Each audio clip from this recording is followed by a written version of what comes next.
ভার্সিটির ফেমাস মুড়ি চানাচুর মাখা, বাদাম, ভুট ভাজা এসব দিয়েই বেশ কেটে যাচ্ছে তাদের সময়। কিন্তু শুভ্রতার মনটা ভালো নেই। বন্ধুদের আড্ডার প্রাণকেন্দ্র শুভ্রতার আজ কিছুতেই মন টিকছে না এই ভার্সিটি চত্বরে। তার মনটা যেন বনানীর মোড়ে মোড়ে হাহুতাশ করে ঘুরে মরছে। নিজের এই বাচ্চামোতে নিজেই বিরক্ত হচ্ছে সে। সেই বিরক্তর রেশ ধরে কান্নাও পাচ্ছে। বারবার মনে হচ্ছে সাদাফ কেন ওকে গুরুত্ব দেয় না। সে কি খুব খারাপ দেখতে? খুব খারাপ? নিজের এই ভাবনাতেও রাগে রিরি করে উঠছে তার মন। একটা ছেলের সামনে নিজেকে বেহায়ার মতো উপস্থাপন করতে চাইছে কি সে? ছি, কি নীচ তার মানসিকতা। কিন্তু সব শেষে চিন্তাগুলো যেন আবারও সাদাফকে ঘিরেই আটকে যাচ্ছে। এই আত্মসম্মান বিসর্জিত অনুভূতিতে অসহ্য যন্ত্রণা হচ্ছে তার। রাতে ঘুম হচ্ছে না, মুখে খাবার উঠছে না, শুধু চলছে যুদ্ধ, অনুভূতির সাথে যুদ্ধ। শুভ্রতাকে বেখেয়ালি দেখে ভ্রু কুচকে বলে উঠল পুষ্পী, কি রে শুভি, কোন দুনিয়া আছিস? রাস্তায় কোনো পোলায় দেখে টাসিয়ে খেয়ে গেছিস নাকি? শুভ্রতা একটা গোপন দীর্ঘশ্বাস ফেলে বলল, কই না তো, শরীরটা ভালো লাগছে না। আচ্ছা, অর্পণ কই রে? তনয়া বাদামের খোসাগুলো ফু দিয়ে উড়িয়ে দিয়ে বলল। শুভ্রতা ভ্রু বাঁকিয়ে বলল, কাজিনের বিয়ের সাথে মার্কেটে ঘোরা সম্পর্ক কি? ওর কাজিনের বিয়ে, বিয়ে খেতে যাবে তাই মার্কেটে মার্কেটে ঘুরতেছে। বুঝিস না, ওই বিয়েতে তো সেই ভাইয়াও আসবে। তার সামনে স্পেশাল দেখানো লাগবে না, তাই তো এত ঘোরাঘুরি। কত কিছু কিনতেছে, একটু আগেই ফোন দিছিল, বলল কি কিনতে জানি বনানী যাবে। আমি তো জাস্ট মানা করে দিয়েছি, এই রোদে বনানী যাওয়ার কোনো শখ নেই আমার। বনানী শব্দটা শুনতেই চোখ দুটো চিকচিক করে উঠল শুভ্রতার। ঠোঁট গিলে চোখ পিটপিট করে বলল, বনানী? মাখা চানাচুর মুখে পুড়তে পুড়তে জবাব দিল পুষ্পী। হুম। শুভ্রতা ঝটপট উঠে দাঁড়িয়ে ব্যাগটা হাতে তুলে নিল। এতক্ষণ নিজের সাথে করা শপথটা ভেঙে চুরে চট করে একটা মিথ্যা বলে বসলো সে। দোস্ত, আমার না প্রচণ্ড গা গুলোচ্ছে, বুঝলি? শরীরটাও খারাপ লাগছে, আমি বাসায় যাব, তোরা থাক। হ্যাঁ। তনয়া ভ্রু কুচকে তাকিয়ে বলল, হঠাৎ করে শরীরটা খারাপ লাগছে, থাক না কিছুক্ষণ, তুই চলে গেলে ভালো লাগবে না। শুভ্রতা ডান হাতে কপালের ঘাম মুছে নিয়ে বলল, অনেক খারাপ লাগছে দোস্ত, থাকতে পারছি না বলেই চলে যাচ্ছি। কাল জমিয়ে আড্ডা দেব, আর যাই রে। পুষ্পী জামা ছেড়ে উঠে দাঁড়িয়ে বলল, নে চল, আমি তোর সাথে যাচ্ছি। শুভ্রতা মুখ কাচুমাচু করে বলল, তুই আবার কেন? আমি একাই পারবো। পাশ থেকে কথা পারল প্রমা। শুভ্রতা জোর দিয়ে বলল, পারবো, রিক্সা নিয়ে চলে যাব, তোরা আড্ডা দে, সমস্যা নেই। তনয়া বলল, তুই শিওর? হ্যাঁ হ্যাঁ, একদম। কথাটা বলে এক মুহূর্তও দাঁড়ালো না শুভ্রতা। জিভা দিয়ে ঠোঁট ভিজিয়ে নিয়ে দ্রুত গেটের দিকে হাঁটা দিল। 20-20টা দিন ধরে সাদাফকে দেখার জন্য অযথাই ক্ষেপে মরছে শুভ্রতা। এই দুদিন আগেও বান্ধবীদের মিথ্যা বলে বনানী মার্কেটের সামনে গিয়ে দাঁড়িয়েছিল সে। যেদিকে অফিসের সংখ্যা বেশি সেই এরিয়ায় রিক্সা নিয়ে ঘুরে বেরিয়েছে। আর দিনের শেষে নিজের কাছেই লাঞ্ছিত হয়ে খাওয়া বাদ দিয়ে নিজেকে শাস্তি দিয়েছে। আর এমন পাগলামি না করার জন্য হাজারো প্রতিজ্ঞা করেছে, কিন্তু সেই তো আবারও ছুটে যাচ্ছে সে। গেটের বাইরে এসে অর্পণকে ফোন লাগালো শুভ্রতা। হ্যালো অর্পণ। ওপাশ থেকে অর্পণ দুঃখী দুঃখী গলায় বলল, শুভি, জানো কি হয়েছে? অনেক কিছু হয়েছে। আমি ডিপ্রেশনে চলে যাচ্ছি জানো। ভেবেছিলাম হৃদয় ভাইয়ের জন্য নিজেকে একটু স্পেশালভাবে প্রিপেয়ার করব, সেই জন্য বনানী যাওয়াটা খুব প্রয়োজন। কিন্তু একা একা বনানী যাওয়ার কথা ভাবলেই কেমন ডিপ্রেশনে ফিলিংস হচ্ছে। কেউ ভালোবাসে না আমায়, কেউ না। অর্পণকে মাঝপথে থামিয়ে দিয়েই মুখ খুলল শুভ্রতা। কথায় কথায় এত ডিপ্রেশন কই থেকে আসে বুঝি না। আমি তোর সাথে যাব। হ্যাপি, কই আছিস তুই? শুভ্রতার কথায় চেঁচিয়ে উঠল অর্পণ। খুশিতে আত্মহারা হয়ে বলল, সত্যি? বনানী সুপারমার্কেটের ভেতর দিকে একটা শাড়ি উল্টে পাল্টে দেখছিল শুভ্রতা। বেখেয়ালি চোখে সামনের গ্লাসে চোখে পড়তেই চমকে উঠল সে। এক হাতে কিছু শপিং ব্যাগ আর অন্য হাতে কানে ফোন ধরে পাশের দোকান থেকেই বের হচ্ছে সাদাফ। গায়ের হালকা আকাশি রঙের শার্টটা ঘেমে গিয়ে সিটিয়ে আছে গায়ে। মৃদুমন্দ ঘামে লেপ্টে আছে কপালে পড়ে থাকা কিছু চুল। ফর্সা গালের খোঁচা খোঁচা দাড়িতেও জমে আছে বিন্দু বিন্দু ঘাম। ঘেমে নিয়ে অস্থির এই মানুষটাকেও অসম্ভব রকম সুন্দর লাগছে তার। মনে হচ্ছে কাউকে ভালো লাগার জন্য এই ঘামটাও বড্ড প্রয়োজন, বড্ড বেশি প্রয়োজন। শুভ্রতা শাড়িটা পাশে রেখে তাড়াহুড়ো করে পেছন ফিরে তাকালো। শুভ্রতা সাদাফকে ডাকবে কি ডাকবে না তা নিয়ে বেশ দুর্ঘটনায় পড়ে গেল। আর ডাকলেও বা কী বলে ডাকবে, তাও যেন বিশাল চিন্তার বিষয় হয়ে দাঁড়ালো তার জন্য। শুভ্রতাকে এসব চিন্তামাখা দুটানায় ফেলেই পাশ কাটিয়ে চলে গেল সাদাফ। শুভ্রতা দুঃখী মন নিয়ে ক্লান্ত দীর্ঘশ্বাস ফেলল। যার জন্য এত দৌড়াদৌড়ি, সেই ব্যক্তিটা এখন নির্মমভাবে পাশ কাটিয়ে চলে গেল। ভাবতেই একরকম তিক্ততায় বিষিয়ে গেল তার মন। মাথা নিচু করে এসব ভেবে সাদাফকে হাড়ি হাড়ি গালি দিতে ব্যস্ত শুভ্রতাকে হঠাৎই ডেকে উঠল কেউ। কেমন আছেন? সাদাফ হেসে বলল, আমি সব সময় ভালো থাকি, কিন্তু আপনি এখানে? শুভ্রতা ডান পাশের চুলগুলো কানের পাশে গুজে দিয়ে বলল, আসলে অর্পণের সাথে একটু এসেছিলাম, ওর কিছু কেনার ছিল। সাদাফ হাসল, ব্যস্ত ভঙ্গিতে ঘড়ি দেখে নিয়ে বলল, ও আচ্ছা, তাহলে থাকুন, আমার কাজ আছে, আমি আসছি। কথাটা বলে আবারও একটু হেসে দ্রুত পায়ে হারিয়ে গেল সে। শুভ্রতার বুক চিরে আবারও একটা তপ্ত নিঃশ্বাস বেরিয়ে এলো। এই ছেলেটার জন্য এত এত পাগলামি করছে সে, অথচ তার কোনো হেলদোল নেই, দুটো কথা বলার সময়ও নেই। শুভ্রতা কেমন আছে সেই খবর নেওয়ারও সময় নেই। এত নিষ্ঠুর কেন এই সাদাফ, এতটা অনুভূতিহীন কেন? শুভ্রতা ভেতরে ভেতরে চেঁচিয়ে উঠল, বাইরে বেরিয়ে এলো একরাশ দীর্ঘশ্বাস। আহত বাঘিনীর মতো গুমড়ে উঠে আবারও প্রতিজ্ঞা করলো সাদাফের সাথে একদমই কথা বলবে না সে। সাদাফ নিজে থেকে কথা বলতে এলেও বলবে না, কিছুতেই না। দেখ, একদম পেঁচিয়ে কথা বলবি না, যা বলো ডাইরেক্টলি বল, কি চাই? তোকে। আরাফের কথায় চোখ বড় বড় করে তাকালো সাদাফ, সন্দেহী দৃষ্টিতে তাকিয়ে বলল, আস্তাগফিরুল্লাহ, নাউজুবিল্লাহ, মামা কস কি? এই বিয়ের পর তোর মধ্যে ঘেটাই বৈশিষ্ট্য দেখা দেখছি তো। আরাফ তাড়াহুড়ো করে বলল, আরে ধুর, ওসব কিছু নয়, তোর একটা হেল্পের প্রয়োজন দোস্ত, মানা করিস না প্লিজ। সাদাফ এবার সোফায় গা এলিয়ে আরাম করে বসলো। নিচে ঠোঁট কামড়ে টিভির চ্যানেল পাল্টাতে পাল্টাতে বলল, সেইটা বল। আর তোদের কি আমাদের কি হেল্পলাইন মনে হয়, যখন তখন হেল্প চাস? হ্যাঁ, আরাফ সোফায় এক পা তুলে সাদাফের দিকে ঘুরে বসলো, আবেগী গলায় বলল, এমন করছিস কেন? তুই ছাড়া আমার আর কি আছে বল। সাদাফ টিভি থেকে চোখ সরিয়ে আরাফের দিকে তাকালো, ভ্রু কুচকে বলল, ওই যে আসলেন্ডি খাইও না, কি হেল্প তাই বলো। আরাফ এবার নড়ে চড়ে বসলো, গলা খাঁকারে দিয়ে গলা পরিষ্কার করে নিয়ে ভয়ে ভয়ে বলল, পরশু সেপারা ভার্সিটি থেকে ট্যুরে যাচ্ছে 3 জন। সাদাফ কপাল কুচকে বলল, তো তোর যাচ্ছে ভালো কথা, না আমি কি করব? আরাফ আমতামতা করে বলল, না মানে আসলে সাদাফ এবার বিরক্তি নিয়ে বলল, লাথি না খেতে চাইলে ভনিত না করে আসল কাহিনী বল, কি সমস্যা? সেপা ওর বাসার 5 দিনের ট্যুরের কথা বলেছে। সাদাফ ভ্রু বাঁকিয়ে বলল, কেন, বাকি দুদিন তোর সাথে থাকবে নাকি? আরাফ এবার সরাসরি সাদাফের দিকে তাকালো, সাদাফের চোখে চোখ রেখে বলল, আমাদের বিয়ে তো প্রায় 1 মাস হলো, তবুও দুজনে একসাথে কোথাও ঘুরতে যেতে পারলাম না। ওর ফ্যামিলি, বিশেষ করে ওর বড় চাচা রাজি হচ্ছে না। ওনার এক কথা, বউ তুলে নিয়ে যাওয়ার পর যত পারো ঘোরাঘুরি করো, কিন্তু এখন দেখা সাক্ষাৎ বন্ধ। বলতো এটা কি ঠিক?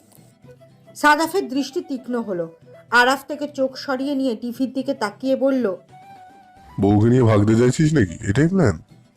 আরাফ মাথা দুলিয়ে বলল, 5 দিনের জন্য ওর ভার্সিটি থেকে ট্যুরে যাচ্ছে সিলেট, আর ও ট্যুরের নাম করে পারমিশন নিয়ে আমার সাথে চলে যাবে বান্দরবন। সাদাফ টিভিটা অফ করে উঠে দাঁড়ালো, ডাইনিং টেবিল থেকে এক গ্লাস পানি নিয়ে এক চুমুক পানি খেলো, গ্লাসটা টেবিলের ওপর রাখতে রাখতে বলল, হ্যাঁ, হোয়াট? আরাফ ঢোক গিলে নিয়ে উঠে দাঁড়ালো। সাদাফ তার বেস্ট ফ্রেন্ড হলেও সাদাফকে মাঝে মাঝে ভয় পায় আরাফ। তাছাড়া এখন যে কথাটা বলতে চাইছে সেই কথাটা সাদাফের জন্য খুব একটা শ্রুতি মধুর নয়। আরাফ কিছুটা সাহস সঞ্চয় করে নিয়ে বলল। তুই আমাদের সাথে যাবি প্লিজ। সাদাফ বিস্ময় নিয়ে বলল, হ্যাঁ হোয়াট, পাগল তুই? হ্যাঁ, তুই বউ নিয়ে হানিমুনে যাবি, সেখানে আমার কি কাজ রে ভাই? আরাফ আহত গলায় বলল, লুকিয়ে লুকিয়ে যাচ্ছি তো, তাই তেমন কনফিডেন্স পাচ্ছি না। তুই তো জানিস আমি অ্যান্ড মুভমেন্টগুলো উল্টোপাল্টা কিছু করে ফেলি। এর আগে বান্দরবনে মাত্র একবার গিয়েছিলাম আমি। যদি এখন গিয়ে কোনো সমস্যায় পড়ি, সেপার সাথে থাকাটা ভয়টা আরও বেশি। তাছাড়া কোনো কারণে বাড়িতে জানাজানি হলে আমি ব্যাপারটা সামলাতে না পেরে আরও গুলিয়ে ফেলবো। তুই সাথে থাকলে একটা ভরসা পাবো। প্লিজ দোস্ত, তোর তো বান্দরবনে নকাশার মুখোশ, রাজি হয়ে যা না প্লিজ। সাদাফ মাছি তাড়ানোর মতো হাত নাড়িয়ে বলল, ইম্পসিবল। আরে বান্দরবন আহামরি কিছু নয় যে হারিয়ে যাবি, দরকার বলে গাড়ি নিয়ে নিবি, বাট আমি যাচ্ছি না। তুই বউয়ের সাথে রোম্যান্স করে ফেলাবি সেখানে, সেটা আমি গিয়ে কি করবো? গিয়ে আঙ্গুল চুষবা? সেটা গিয়ে এমপ্রেসড হওয়ার কোনো ইচ্ছে আমার নেই। আর তাছাড়াও আমার অফিস আছে। আরাফ যুক্তি দেওয়ার মতো ভঙ্গি করে বলল, তোর তো এমনিতেও একা একা পাহাড়ে ঘুরতে ভালো লাগে, আমাদের সাথে গেলে সেই প্রাইভেসিটা তুই পাচ্ছিস। আমরা তো শুধু হোটেলে থেকে এদিক ওদিক ঘুরবো, বাকিটা সময় তো তুই নিজেই মতো ঘুরে বেড়াতে পারিস। প্লিজ দোস্ত। সাদাফ মুখ দিয়ে বিরক্তিদায়ক শীষ তুলে বলল, দেখ আরাফ, অযথা রিকোয়েস্ট করিস না প্লিজ। আরে তোদের সাথে এইভাবে আমি, আরে দেখতে কেমন একটা দেখায় না রে। তোরা দুজন কাপল, আমি একা সিঙ্গেল। আর তাছাড়া আমি খুবই এম্বারেস ফিল করবো, অফিসও আছে, অযথা 5 দিনের জন্য ছুটি নিতে পারবো না। তোরা যা না ভাই। আরাফ মুখ কালো করে বলল, বন্ধুর জন্য ছুটি নেওয়াটা অযথা। তাছাড়া 5 দিন তো ছুটি নিতে হচ্ছে না তোকে। আজ তো 23 তারিখ, আমরা না হয় দেবো 25 তারিখ রাতে গাড়িতে। 26শে মে তো সরকারি ছুটি, আর 27-28 হলে শুক্র শনিবার। তুই শুধু 19 তারিখ ছুটিটা নিয়ে নে, তাহলেই হবে। তুইও তো অনেক দিন পাহাড়ে যাস না, 3 দিন যখন একটা ছুটি পাচ্ছিস, তা কি আর ওয়েস্ট করা ঠিক হবে? চল না সাথে, তোর সব খরচ আমার যা। সাদাফ মৃদু হেসে বলল, বেশ ভালো কনভিন্স করে শিখে গেছিস। ঢাকা থেকে বান্দরবন যদি কি এমন খরচ পড়ে যে আমার খরচ ওঠাতে চাইছিস তুই? ইডিয়েট কোথাকার। আরাফ বাঁকা চোখে তাকিয়ে বলল। তার মানে তুই কনভিন্স হয়েছিস? সাদাফ হেসে ফেলল, বলল, অলমোস্ট। সাথে সাথেই সাদাফকে জাপটে ধরল আরাফ। খুশি খুশি গলায় বলল। প্রিয় দোস্ত, আরাফের পিঠে ঘুষি দিয়ে তাকে সরানোর চেষ্টা করে বলে উঠল সাদাফ। সর শালা, তোর চরিত্রে সমস্যা আছে দিনকাত। এই মাইয়াদের মতো কথায় কথায় এই গায়ে ল্যাপটাস কেন বলতো? কি যে বলিস না তুই। তুই যা খুশি দিয়েছিস আমায়, তার জন্য তোকে একটা চুমু দিতে ইচ্ছে করছে। দিব নাকি? আরাফকে 2 হাতে ঠেলে দিয়ে ভ্রু কুচকালো সাদাফ। কোমর বরাবর একটা লাথি বসি দিয়ে বলল, তুই না আসলে একটা কি, বাট আই ওয়ান্ট মে। এই দূরে থাকতো। সাদাফের কথায় হেসে ফেলল আরাফ। সোফায় ধপ করে বসে গা এলিয়ে দিয়ে বলল, আজ তুই যা বলিস না কেন, আই ডোন্ট মাইন্ড। বিরাট আনন্দ মুহূর্ত হচ্ছে বন্ধু। আহ। জানলার গ্রিল ধরে বাইরে তাকিয়েছিল শুভ্রতা। ছাদে শুভ্রভ তার বন্ধুদের সাথে গানের আসর জমিয়েছে। তাদের গিটারের টুংটাং আর গানের আওয়াজটাই ঘুরে ফিরে কানে এসে লাগছে শুভ্রতার। বিছানায় ছড়িয়ে ছিটিয়ে আছে এক গাদা জামা কাপড়। তার পাশেই পড়ে আছে মাঝারি আকারের একটা লাগেজ। কাল সেফার সাথে ট্যুরে যাচ্ছে সে। তার এই যাত্রা যতটা না নিজের ইচ্ছে, তার থেকে বেশি মা আর বড় খালামণির আগ্রহে। শুভ্রতার মায়ের মাথায় একটা বদ্ধমূল ধারণা জন্মেছে যে শুভ্রতা এই ঢাকা শহরে আটকে থাকতে থাকতে দিন দিন অসামাজিক এবং বিকারগ্রস্ত হয়ে পড়ছে। আর তার এই অবস্থার উন্নতি একমাত্র ঢাকার বাইরেই সম্ভব। বড় খালামণির মহান উক্তি মতেই সেফার সাথে যেতে রাজি হতে হয়েছে তাকে। তবে সেফা ব্যাপারটায় খুব একটা খুশি বলে মনে হচ্ছে না। যখন থেকে শুভ্রতাকে সাথে নেওয়ার কথা বলা হচ্ছে, তখন থেকেই চোখ মুখ কুঁচকে মুখ ভার করে বসে আছে সে। কেন এমন করছে কে জানে। একটা ছোট দীর্ঘশ্বাস ফেলে জানলার পর্দা টেনে দিয়ে বিছানায় গিয়ে বসলো শুভ্রতা। প্রায় সাথে সাথেই কল করলো সেফা। ফোনটা রিসিভ করে হ্যালো বলার আগেই ওপাশ থেকে ব্যস্ত ভঙ্গিতে বলে উঠল সেফা, এই সুবি শোন, তোকে আমি একটা গোপন তথ্য দিচ্ছি। সো মাস সিক্রেট, বুঝলি? খবরদার কারোর সামনে মুখ খুলবি না। সেফার কথা শুনে মুখের ভেতর কিছুটা অম্ল ভাব হলো শুভ্রতার। বিরক্তি ভাব নিয়ে বলল, আগে সিক্রেট কথাটা কি সেটা তো বল। বলছি তো, বলার স্পেস না দিলে কি করে বলবো? কথার মাঝে কথা কাটবি না, চুপচাপ শোন। এইটুকু বলে থামলো সেফা। শুভ্রতার কোনো সাড়া শব্দ না পেয়ে বলল, কথাটা হলো আমরা ট্যুরে যাচ্ছি না। শুভ্রতা অবাক হয়ে বলল, যাচ্ছি না? আচ্ছা ঠিক আছে, আমি আম্মুকে বলে দিচ্ছি যে যাচ্ছি না। সেফা তাড়াহুড়ো করে বলল, তুই আসলে একটা গবেট। খালামণিকে যদি দিতেই হয় তাহলে এটাকে টপ সিক্রেট বললাম কেন শুনি? খালামণি আর আম্মুর জানা মতে আমরা ট্যুরে যাচ্ছি, কিন্তু আমাদের জানা মতে আমরা ট্যুরে যাচ্ছি না। শুভ্রতা ভ্রু কুঁচকে বলল, মানে কি? বনিতা বন্ধ করে সরাসরি বলো তো, যাচ্ছি না আবার যাচ্ছি এসবের মানেটা কি? মানেটা খুব স্পষ্ট, আমরা ট্যুরে যাচ্ছি, কিন্তু ভার্সিটি থেকে সিলেটে নয়, বান্দরবনে। বান্দরবানে? কিন্তু কেন? আর ওখানে কি তুমি একা যাবে নাকি? সেফা বিরক্ত হয়ে বলল, তুই খুবই বেশি প্রশ্ন করিস। অত দূরে আমি একা যাব কেন? তোর ভাই আছে না? তাছাড়া তুইও তো যাচ্ছিস। শুভ্রতা চেঁচিয়ে উঠেও গলা নিচু করে নিয়ে বলল, হোয়াট? তার মানে তুমি ট্যুরের নাম করে ভাইয়ার সাথে ঘুরতে যেতে চাইছো? মাই গড। আচ্ছা বেশ, যেতে চাইলে যাও, কিন্তু সাথে আমি কেন? আমি আম্মুকে বলছি আমি যাব না, তোমাদের দুজনের সাথে এক্সট্রা আমি? No way. সেফা রাগী গলায় বলল, একদম বেশি বুঝবি না। যদিও তোকে নিয়ে যাওয়ার বিন্দুমাত্র ইচ্ছে আমার নেই, কিন্তু আমার মায়ের মতো মহিলা এই হুট করে না যাওয়ার কারণটা খুঁটিয়ে খুঁটিয়ে ঠিক বের করে ফেলবে। তাই অনিচ্ছা সত্ত্বেও তোকে নিয়ে যেতেই হবে। শুভ্রতা কাঁদো কাঁদো গলায় বলল, প্লিজ আপু, তোমরা হাজব্যান্ড ওয়াইফ একসাথে টাইম স্পেন্ড করবে, সেখানে আমি কিভাবে? নিজেকে খুব উটকো উটকো লাগবে, আর আমি একা একা ওইখানে কী বা করবো? সেফা দায়সারাভাবে বলল, এত টেনশন নিস না তো, আমি তো আছি, আর তোর ভাইয়াও খুব ফ্রি মাইন্ডের। তাছাড়া তোর জন্য আলাদা রুম তো বুক করা হবেই। বেশি খারাপ লাগলে নয় ঘুমিয়ে টিভি দেখিয়ে কাটিয়ে দিবি সময়। আমার জন্য এইটুকু তো করতেই পারিস বোন, প্লিজ। আরও কিছু টুকিটাকি কথা বলে ফোন রাখলো সেফা। শুভ্রতা মুখ কালো করে বসে রইল।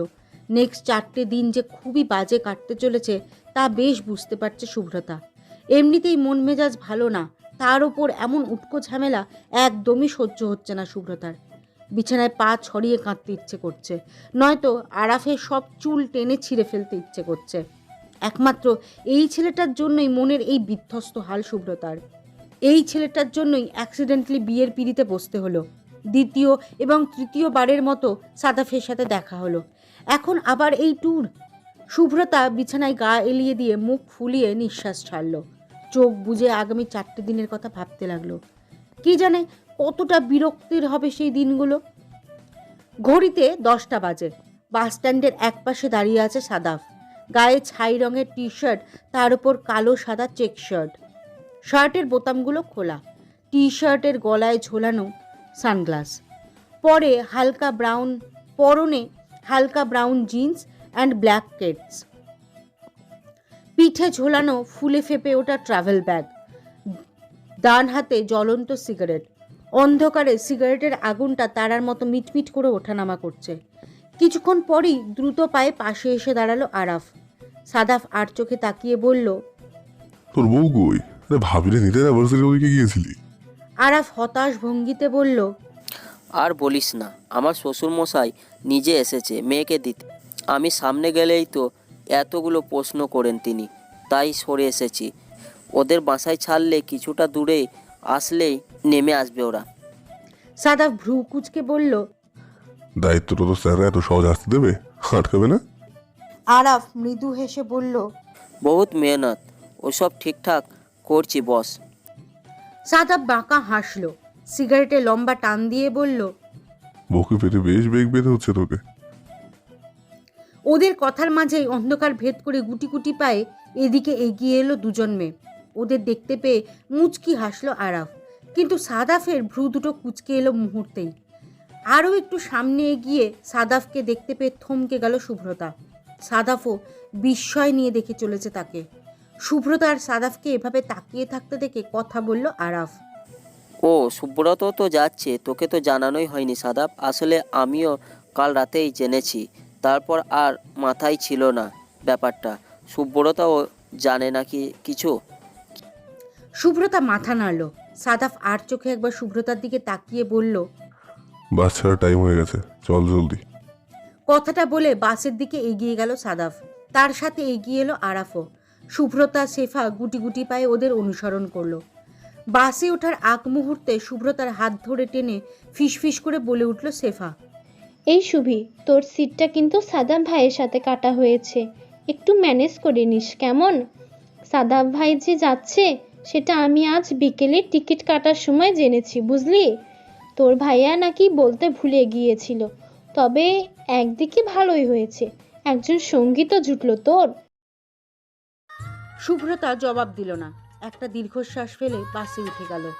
ডান পাশের সারির প্রথম সিটটা আরাফদের, আর বাম পাশের সারির 4 নম্বর সিটটা সাদাফদের। সাদাফ সিটের পাশে হাত রেখে দাঁড়িয়েছিল। শুভ্রতা কাছাকাছি আসতেই বলল, আপনি কি জানালার পাশের সিটেই বসবেন শুভ্রতা? না মানে দূরে জার্নি তো, যদি এ পাশে বসে খারাপ লাগে তাই বলছিলাম। শুভ্রতা কিছু না বলেই জানলার পাশের সিটটায় বসে পড়ল। সাদাফ শুভ্রতার বিহেভিয়ারে খানিকটা অবাক হলো। শুভ্রতার লাগেজটা তুলে রেখে পাশের সিটটায় বসলো। শুভ্রতা মুখ ভার করে বসে আছে। শুভ্রতার চোখ মুখের এই গুমট ভাবের অর্থটা বুঝতে পারছে না সাদাফ। শুভ্রতা কি অসুস্থ? সাদাফ মৃদু গলায় প্রশ্ন করলো। আপনি কি অসুস্থ শুভ্রতা? শুভ্রতা জবাব দিল না। সামনে থেকে শুভ্রতাকে উদ্দেশ্য করে চেঁচিয়ে বলে উঠল শেফা, এই শুভি, তোর কেনা চাটনিগুলো তো আমার ব্যাগে, নিলি না? শুভ্রতা হালকা উঁচু গলায় বলল। তোমার কাছে রাখো, এখন আর নিতে ইচ্ছা করছে না। সাদাফ এবার সরাসরি শুভ্রতার দিকে তাকালো। তার কেন জানি মনে হতে লাগলো শুভ্রতা শুধু তার সাথেই কথা বলছে না, অথবা বলতে চাইছে না। কিন্তু কেন? শুভ্রতা কি কোনো কারণে রেগে আছে তার উপর? এই প্রশ্নটা নিজের কাছেই ভীষণ অদ্ভুত লাগলো সাদাফের। শুভ্রতার সাথে তো ঠিকঠাক দেখাই হয়নি তার, তাহলে রাগ হওয়ার প্রসঙ্গটাই আসছে কিভাবে? তবুও মুখ কাচুমাচু করে দ্বিধাভরা কণ্ঠে প্রশ্ন করলো। আপনি কি কোনো কারণে আমার উপর রেগে আছেন শুভ্রতা? সাদাফের প্রশ্নে শুভ্রতা এমনভাবে তাকালো যেন প্রশ্নটা করে মারাত্মক রকম অন্যায় করে ফেলেছে সাদাফ। শুভ্রতার চাহনিতে খানিকটা দ্বিধার মাঝে পড়ে গেল সাদাফ। শুভ্রতার এমন আচরণের কোনো যুক্তিসঙ্গত কারণই যেন খুঁজে পাচ্ছে না সে। কি তার অপরাধ? বাস ছুটে চলেছে তার গন্তব্যে। রাতের অন্ধকার আর শাঁসা বাতাসের সাথে পাল্লা দিয়ে কি দুরন্ত গতি তার। বাসের ভেতরের আলোগুলো নেভানো, সবাই যেন ঘুমের রাজ্যের ব্যস্ত পথিক। কিন্তু শুভ্রতার চোখে ঘুম নেই। শরীরটা হঠাৎই ভীষণ খারাপ লাগছে তার। মাথা ঘুরছে, গা গোলাচ্ছে, সেই সাথে কেমন অস্থিরতা ভরা ঘাম হচ্ছে। নিজেকে খুব বেশি অসহায় মনে হচ্ছে। শরীরের বলটাও যেন ধীরে ধীরে কমে আসছে তার। এখন কি করবে সে? সাদাফকে বলবে? সে কি বিরক্ত হবে? শুভ্রতার হঠাৎ করেই কান্না পাচ্ছে। মাকে ভীষণ মনে পড়ছে। মা পাশে থাকলে এতটা অসহায়ত্ব কখনোই ভর করতো না তাকে।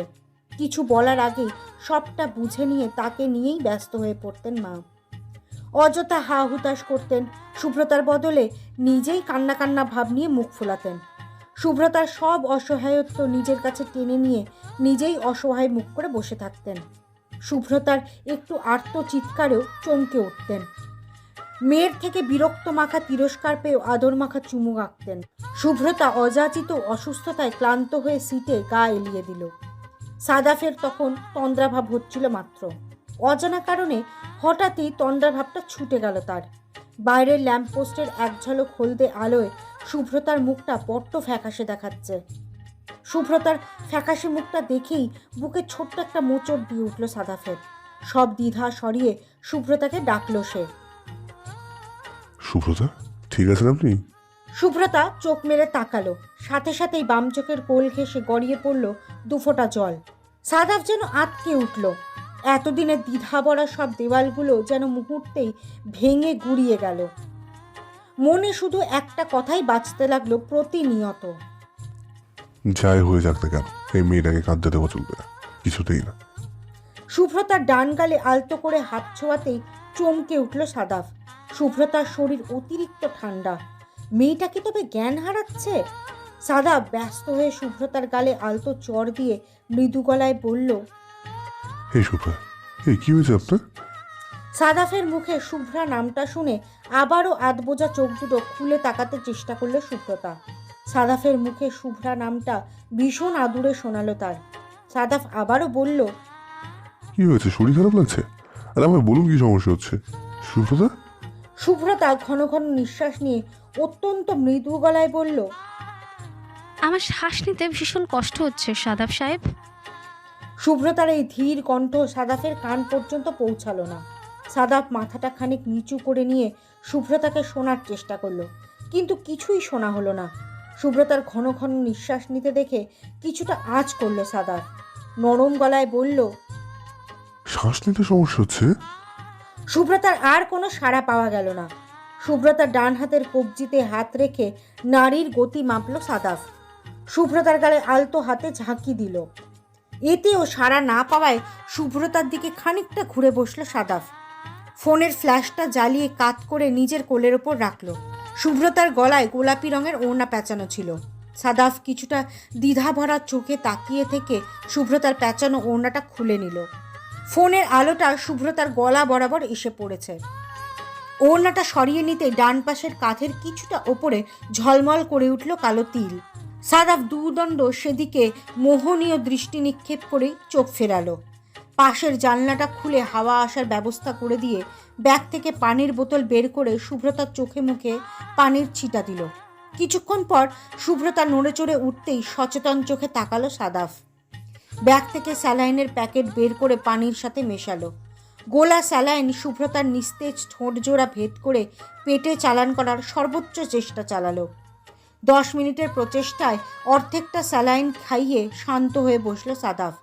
সিটে গা এলিয়ে দিয়ে শুভ্রতার মলিন মুখের দিকে এক দৃষ্টে তাকিয়ে রইল সে। রাস্তার পাশে ল্যাম্পপোস্টগুলোকে পাশ কাটিয়ে যাওয়ার সময় ক্ষণিকের জন্য ঝলকে উঠছিল শুভ্রতার মুখ। কখনো বা চাঁদের ঝাপসা আলোয় হাজারো ডালপালার ছায়া নামছিল তার মুখে।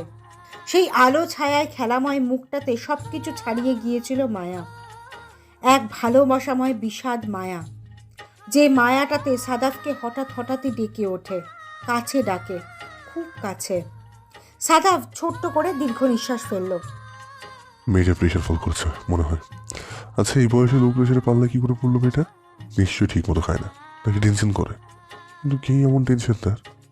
কথাগুলো ভাবতে ভাবতেই নিজের রুমাল ভিজিয়ে নিয়ে শুভ্রতার দিকে খানিকটা চেপে ধরল সাদাফ। শুভ্রতার নাক, মুখ, গলা ভেজা রুমাল দিয়ে ধীরে ধীরে মুছতে লাগলো সে। শুভ্রতার অস্থিরতা কমাতে গিয়ে নিজের বুকেই অপরিসীম এক ধুকপুক টের পায় সে। কিছুক্ষণের জন্য থমকে যায় তার হাত। গভীর চাহনিতে পর্যবেক্ষণ করে শুভ্রতার মুখ। হঠাৎই কিছু একটা ভেবে ভ্রু কুঁচকে সোজা হয়ে বসে সে। সিটে গা এলিয়ে দিয়ে চোখ বন্ধ করে। বেশ কিছুক্ষণ চোখ বন্ধ রাখার পর চোখ মেলে তাকায়। শুভ্রতা বাসের ঝাঁকিতে সামনের দিকে হেলে পড়েছিল। সাদাফ দ্রুত হাতে শুভ্রতাকে কাছে টেনে নেয়। শুভ্রতার মাথাটা নিজের বুকে রেখে বাদবাকি স্যালাইনটুকুও খাওয়ায়। শুভ্রতার কপাল কুঁচকে মৃদু মৃদু চুমুক দিয়ে বাচ্চাদের মতো স্যালাইন খেতে দেখে মৃদু হাসে সাদাফ। বোতলটা পাশে রেখে নিজের অজান্তেই এক রাশ প্রশান্তি নিয়ে দু হাতে শুভ্রতাকে নিজের বুকের সাথে মিশিয়ে নেয় সে। অচেতন শুভ্রতাও কুটিসুটি হয়ে পড়ে থাকে সাদাফের বুকে। শেষ রাতের দিকে কুমিল্লায় এসে বাস থামলো। গাড়ির লাইটগুলো জ্বলে ওঠার আগেই শুভ্রতাকে নিজের থেকে সরিয়ে সোজা করে বসিয়ে দিল সাদাফ। নিজের টি শার্টটা টেনে টুলে ঠিক করে নিয়ে হাফ চেড়ে বাঁচল সে। নিজেকে কেমন একটা চোর চোর অনুভূত হচ্ছে তার। আচ্ছা, সে কি কোনোভাবে শুভ্রতার অসুস্থতার সুযোগ নিল? নিজেকে করা প্রশ্নে নিজেই ভ্রু কুচকালো সাদাফ। মনের মাঝে এমন অদ্ভুত প্রশ্ন তৈরি হওয়ায় খানিক অবাক হলো সে। কিছুক্ষণের মাঝেই বাস কলরব মুখর হয়ে উঠল। এই লম্বা জার্নিতে এই এতটুকুন ব্রেকের জন্য সবারই যেন রাজ্যের হহুতাশ। সবাই ধীরে ধীরে নেমে যেতেই শুভ্রতাকে ডাকলো সাদাফ। আরাফ আর সেফা সিটের কাছে এসে দাঁড়িয়েই প্রশ্ন ছুড়ল,